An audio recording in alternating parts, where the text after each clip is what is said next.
2, 1. Peace, family. What's happening? You're tuned in to a special edition of the Uplifted Being Show. I am your Canadian correspondent, Brian Lee, Aquaboy Doku, and I'm joined today by two wonderful guests. We got Dr. Sister, Mother, Joan Samuels Dennis. Yes. Joining us today. And she comes with another beautiful sister, Sister Faith. And we got a lot to talk about today. You know, a range of topics. I don't want to... I'm just going to let Dr. Joan spark it. Yeah. We are here to talk about 401 years. And we're going to talk about the return. And all the different elements of the return. I'm excited about this because we have an event that's planned for February 29th, and it's going to be a packed day of dissecting where we're coming from, where we are today, we're going into the future, and the next decade, what that is going to look like for the African diaspora, the Caribbean diaspora, for those people of African descent. So I'm excited about this conversation and all that is going to unfold. It's going to be fun because we're giving people an insight as to what is to come of February 29th. Yes. What we have in store for them. It's going to be a fun-filled, emotional day that they really think about their past, present, and how we connect as a people. So we know exactly how to move forward in the future. Yes. All right. Yeah, 401 years. It seems like a long time, but in actuality, it's really not that long of a time. I guess, where do we start? I mean, there's this passage, the covenant that God left for Abraham. Yes. You want me to? Yeah, go ahead and read it. Okay. So, this is Genesis 15, verse 13 and 16. God said to Abraham, know for sure that your descendants will be strangers, living temporarily in a land that is not theirs, where they will be enslaved and oppressed for 400 years. But on that nation whom your descendants will serve, I will bring judgment, and afterward they will come out with great possessions. As for you, you shall go to your fathers in peace. You shall be buried at a good old age. Then in the 4th generation your descendants shall return here, for the wickedness and guilt of the Amorites is not yet complete. Amorites. Ooh, Yes, pardon me. that's okay. That's okay. Yes, right. Okay, so you want to at least break that down? And... Yeah, it's so if you read that passage of scripture, Abraham is called out and he's set apart from the other folks that he was with. And God is talking to him and he's pleading with God about having a son that will basically carry on his name. He has children, but none that he's actually fathered with his own wife. Okay. And so God has a conversation with him, basically saying to him, your descendants are going to be as many as the stars. Like he actually brings them out, he looks at the stars, and he says, your descendants are going to be that many, uncountable. And then what happens is Abraham then falls asleep and he has a dream, and it's a nightmarish dream. And God immediately interprets the dream for him. And he says, your descendants are going to be as many as the star, but for about 400 years they will go into slavery. And then after the 400 years, they will come back to me. We're not told why we go into slavery. It's not actually something that is dialogued about between him and God, but we know that we go into slavery and then we come out of that with the great possessions. And sometimes when we think about slavery, we want to fall into the idea of just being victims rather than being providential. Like there was a reason why we came in the direction that we came, because God is going to use us now to do a whole transformation. I want to say of the entire globe. Yes. But sometimes because it's been so hard, it's hard for us to see at the big God level. Yes. Because we're still stuck in the nitty gritty, right? We're still fighting for the justice. We're still fighting for the mercy. We're still wanting so much to be different. Yes. And so I'm hoping that this promise, which I call the Abrahamic covenant, and the fulfillment of it, which is now. The first ship arrived in, I'm forgetting the name, 1619, and I'm forgetting which state in the United States. But then there were ships that were going to all the parts of South America as well. And so it's been 400 years. We're past that now. We're in the 401st year. Mm-hmm. So all that is to unfold is unfolding. That's amazing. That's amazing. So it's basically like a prophecy. Yep. And it's being fulfilled as we speak. Yes. Okay. Yes. Okay. Yes. In 2019, Ghana, your homeland, Yes. opened the doors, and the president of Ghana actually said, "Come home. Those of you who are of African descent, come home." And that was a beautiful, beautiful gesture. The United Nations in 2013 made a declaration that from 2014 right up to 2024 would be the decade of peoples of African descent. And basically what they're saying is we're putting out a proclamation that all the injustices, the racism must come to an end. Mm-hmm. And so they made that 10-year period. Now, mind you, I'm just discovering it, right? Yeah. And a lot of people don't know about the decade. So it's just like, well, what happened there, right? I'm sure government people know, people who are part of the UN, but we don't know. Yeah. And so that's happening. And then the final big marker is a decade of peace that they've attributed to Nelson Mandela. And so from last year, for the next 10 years, that has been declared the decade of peace. Decade of peace. Yes. I'm just hearing about that, but Yes. And that's the problem. The information is not shared on a global scale in the sense that it's big news, but it's hush-hush news. Right. Because if we all know this is happening, what would that do to our communities? We will start recognizing the need to work together, to collaborate, Yes. to make that impact, to recognize you as my brother. And yes, we can do things. It doesn't matter if I'm from the Caribbean and you're from Ghana. We are a people. We are Yes. Black people. Yes. And we need to come together. So the race needs to understand who it is Yes. and the power it possesses. Mhm. Yeah. Yes. And some people can say, oh, well, you know what? No one says anymore. They all know that we are the Israelites. yeah. So I think most people don't debate that anymore. What they will say is, well, are the people living in Israel right now the Israelites? But what has been done in terms of the record, which has been set straight, is the folks who are in Israel right now, they were actually in captivity for 235 years or somewhere around there. So they have never been in captivity for 400 years. It's only we who have been in captivity.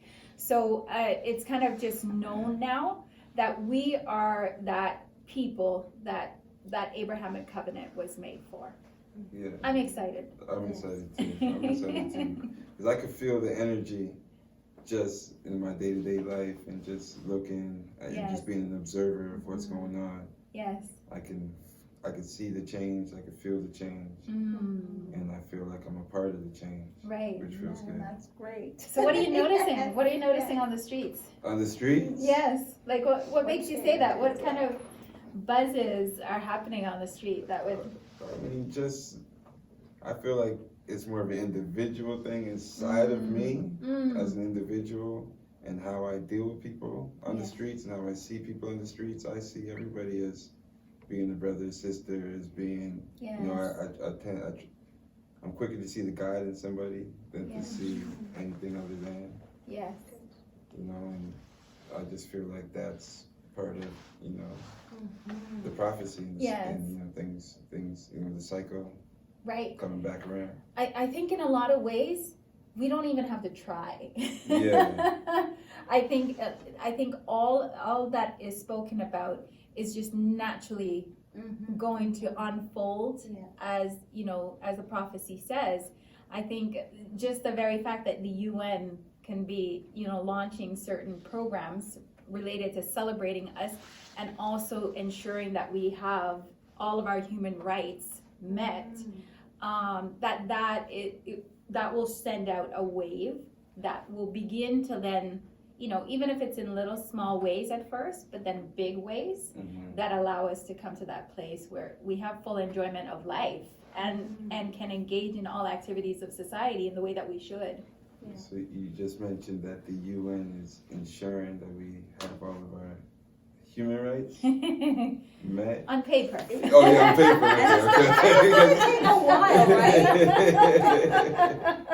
It is on paper. On paper. Yes. Yes. But it's for us It's to always good on paper. exercise those rights, and it's for us to read Yes. more so, because it's like it's hidden.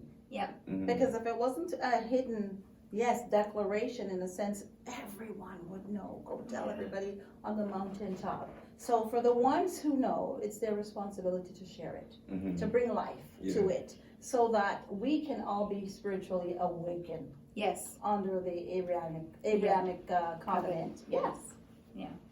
Okay, so I did want to ask you all about, you know, it being February and we're leaning towards the end of the month, about Black History Month, your thoughts on it. Yeah. And is it necessary? Is it beneficial?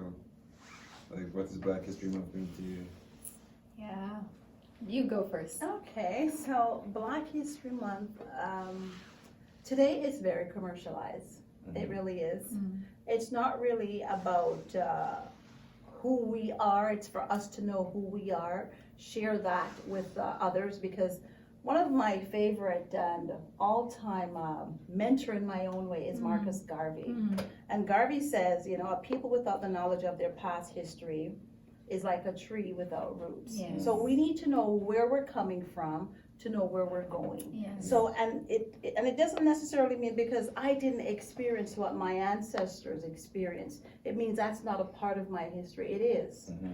And one of the things my father said to me, which I truly appreciate, he said, we really don't know all of our history Mm-hmm. because we're getting it from the lens, from the voices of someone else. Mm-hmm. So one of the things is we have to connect with our brothers and our sisters on the other side, or the motherland, Mhm. for them to tell us about, well, this is what the ancestors did, this is what the culture is about, so we can understand that. But Black history is our history, and it's our everyday process of life, because we go through something, and that's our history. We're a unique, beautiful people. We're magical, we're special. Yes. And we need to identify as such. We should not allow anyone to take that away from us. This beautiful skin, these Mhm. beautiful shades of who we Mel- are.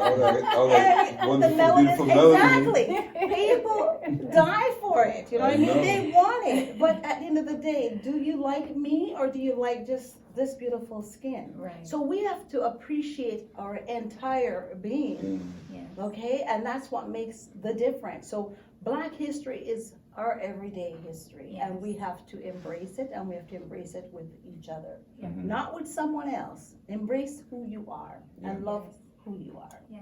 Mhm. So the other day, for, you know, as part of the Black History Month, I went to, I think it was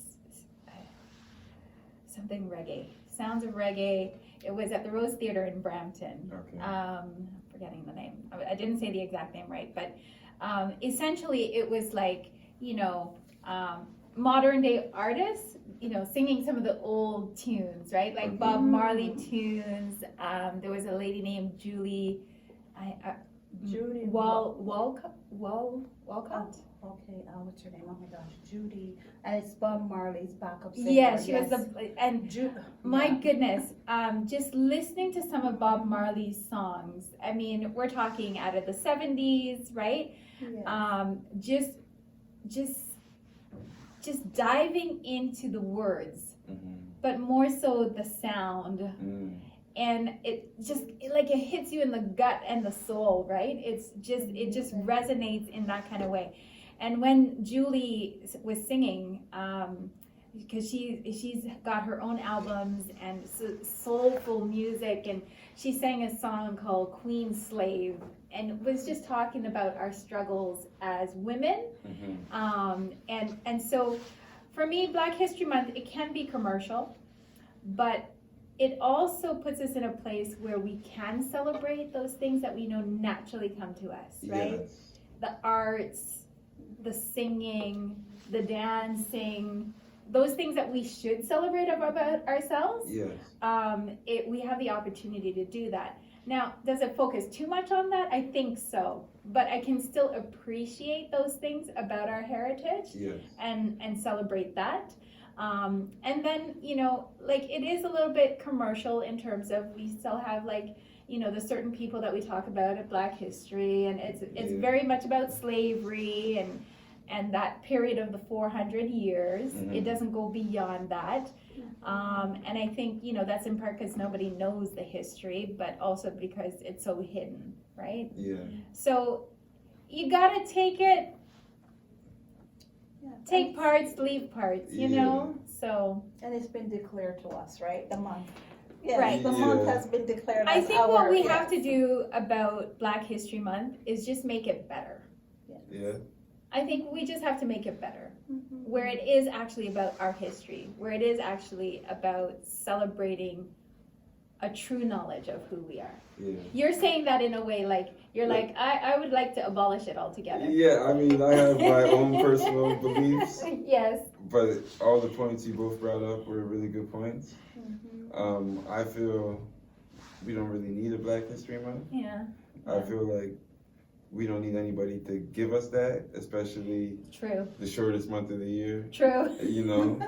And then we can celebrate our greatness all year long. All year. And that's it. All year. All year. And our legacy and everything. Yes. The other thing about the Black History Month that has always struck me as interesting, or that kind of stands out to me, is like Black history always begins with slavery.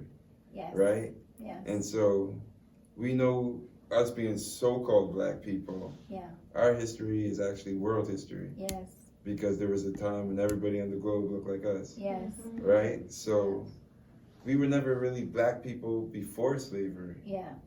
We're just people, right? Yeah. We're the original people, not aboriginals. Right. We're original. Yes. Yes. And so, I don't know. That's why I'm kind of like, is Black history really good for us, or is it does it keep us, stuck and trapped, on the same frequency and on the same level that we need to just be beyond right now? I think it's because we've been given that month, that shortest month of the year, to celebrate. So we bring out more of our culture during that time, in the sense where we're coming from. And it doesn't necessarily mean, we're going to enact what transpired with our ancestors.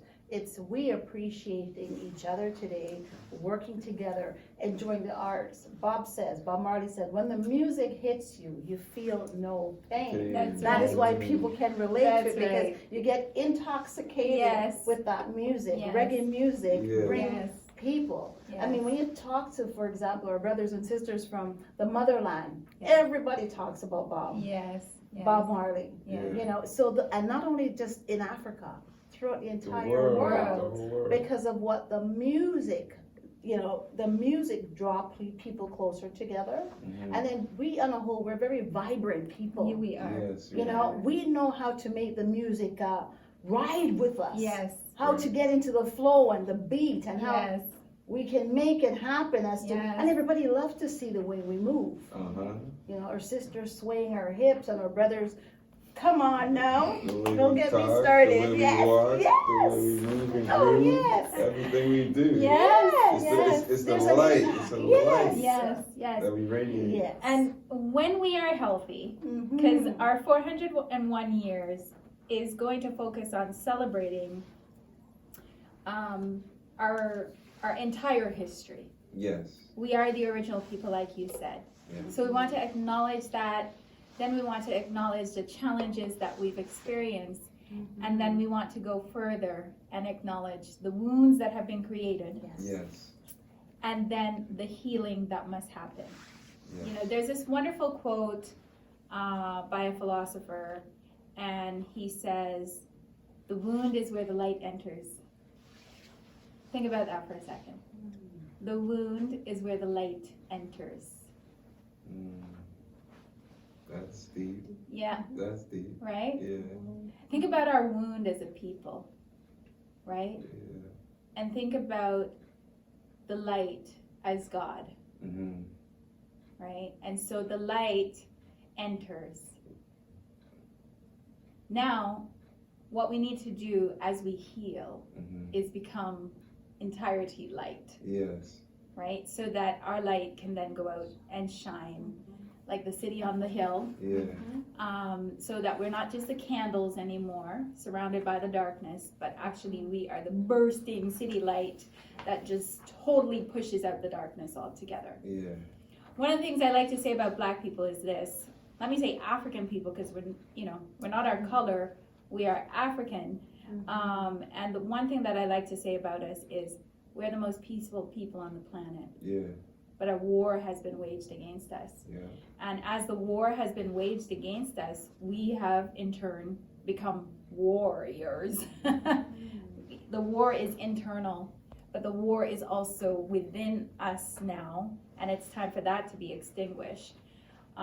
So we're gonna celebrate, I just love the idea of celebrating our history, but then at the same time being able to have that nice, intimate dialogue about some of those things that have brought fear, shame, dread, just, heartache, anger, despair, Mm-hmm. because we have been so oppressed that it's time for us now to really come to that place where we rise Mm-hmm. and just, start like really reaping the blessings that God has for us. I'm excited about it. I know like nature, everything is cycles. Yes.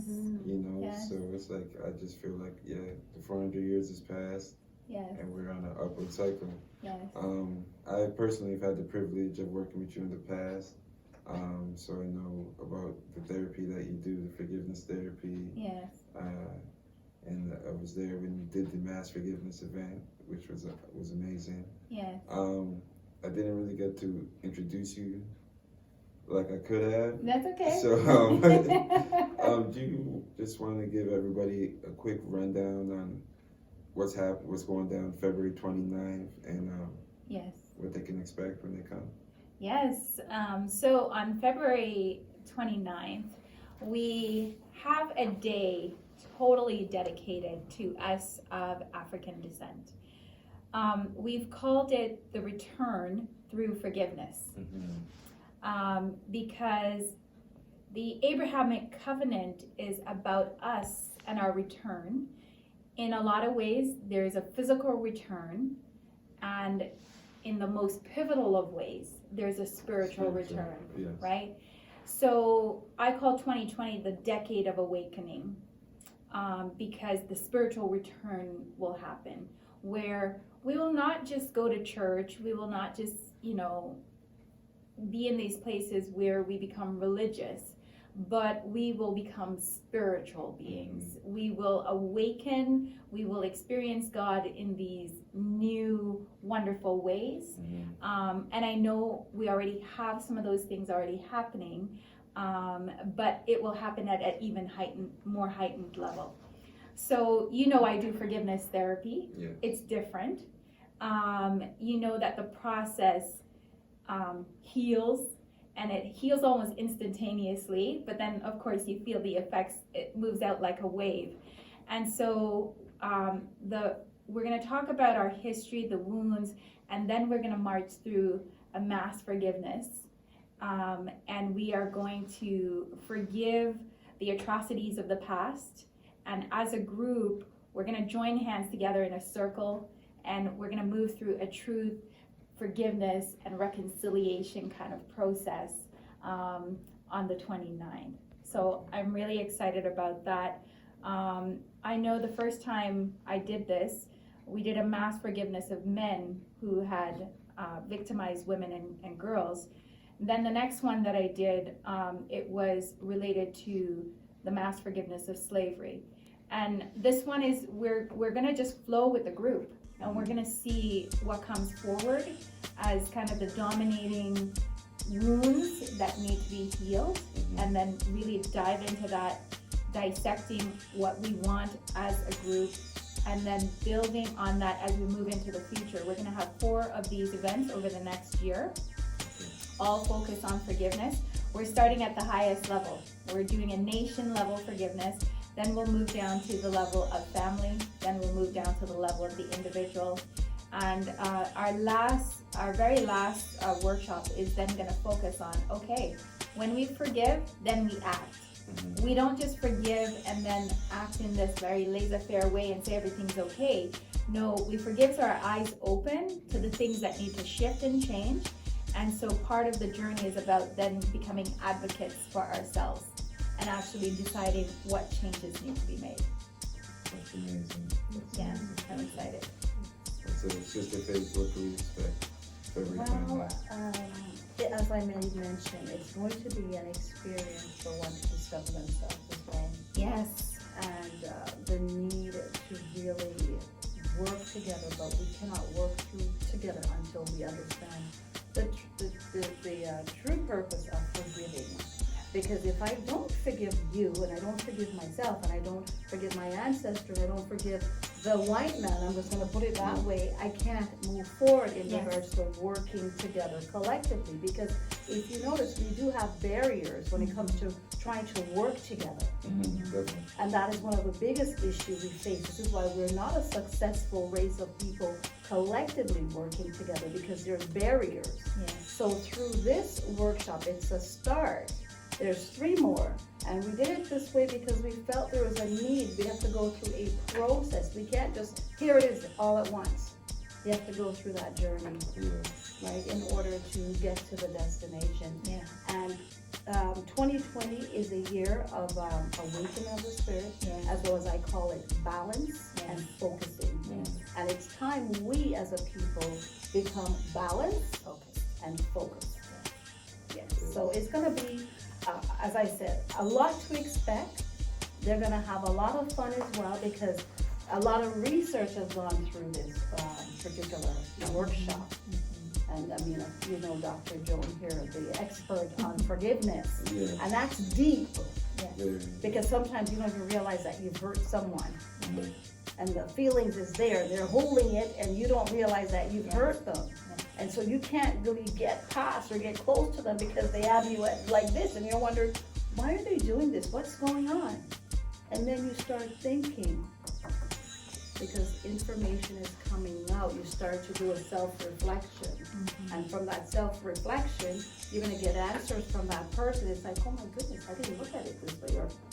And so that makes the journey much easier. And then it becomes easier for us to see the need of a togetherness, see the need of a relationship that can be established.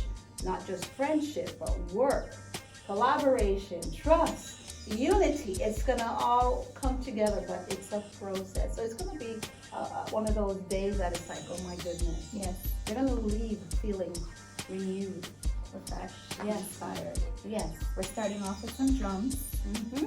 We're having a very nice lead into our day. We have some beautiful activities that get us to think about, do we know our ancestry? Do I know where I'm from? We can do DNA tests, but you know, do you know where you're from? Do you know where your ancestors were 400 years ago and before that? So we've got some cool group activities that we'll be doing. And we've got Simba Hanley, who is going to be a guest speaker. He's the historian. And then I'm going to be a guest speaker in the afternoon, and I'm going to be talking about compassion to self and to others. It's really a good workshop because the histories need to be, the mystery that we have need to be told. Yes. And how we're going to get past to get to our forgiveness. It's going to be a really fun, blown out day. Yes. And we also ensure that our folks are going to be eating. Yes. So they're okay. So, Yes. You know, Nice food as well. Okay. Yeah. Hey, you know, black people love food. So. Musician too. We got last week we will be we got some. Bob Marley's Yes. song, redemption song, and One Love. Yes. You know, you can't Can't have beat those ones. yeah, you can't have Black history without those music, right? You can't. Yeah. Yeah, so I mean, I'm totally excited. I know how important forgiveness is, especially to move forward, you know, and with the right energy, the positive direction, you know, to be fulfilled and moving your purpose. Forgiveness is part of everything. Yes, everything. Yeah. So, I'd like to thank you both for joining us. I know we could go on and on and on and on, Yes. you know, but I think that's a nice snippet, a nice preview, Yeah. you know, of everything we got in store. So, if everybody doesn't know, February 29th inside Brampton City Hall, we have a wonderful event, 401 years, and it's going from 9 a.m. to 4 p.m. It's a full day workshop. You heard the sisters. We got a lot of great guests going to be there. A lot of powerful information is going to be conveyed. There's going to be a mass forgiveness. It's something you don't want to miss. So I suggest everybody who hears this word before that date does whatever they can do to be present. Because healing is necessary. So, any final words? Yes. Thank you so much for the opportunity, Brian.